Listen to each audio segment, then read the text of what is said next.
फुटलं का बारं? झालं फुटलं. आता पाऊस झालाय, पाणी कमी देते नेमकी. काळं पाणी द्यावं लागत घासाला.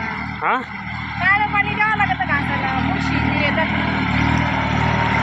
बुरशीन ते जाते का? हा आणि पाणी चालू आहे, आता पाणी आलं गेरीला. हा येईल ना, पाणी वाढलंय ना. ते पहा मित्रांनो, आपला घास सध्या एक पाऊस झालेला आहे मित्रांनो. आपण पाहू शकतो घास किती झाला, हिरवागार एकदम.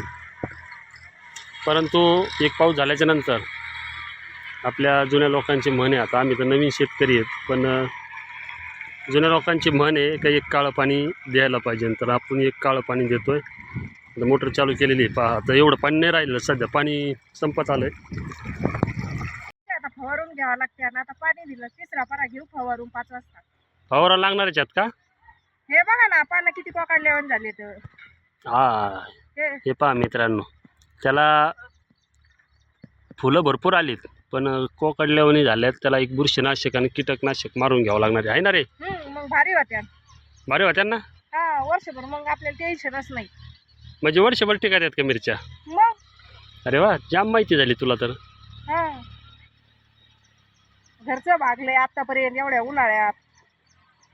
किलो 1.5 किलो 2 किलो वाळलेल्याच असल्यात. पाहुणे रावळे आले गेले त्यांना बी दिले आहे ना, वानोळा ना. द्यावं लागत हो, ते आपल्याला देते, आपण त्यांना द्यायचं. अरे मग शेतकरी राजा आहे बाई.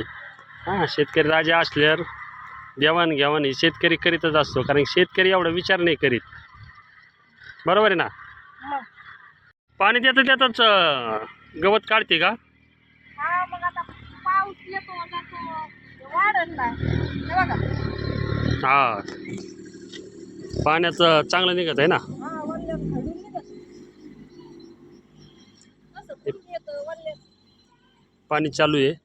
मग आपल्या फॉलोअर्सला सांग ना, आपल्याला लाईक करायचं, फॉलो करायचं, सबस्क्राईब करायचं. बघ इकडं. करा, फॉलो करा, सबस्क्राईब करा. हां हां, असं ते होय.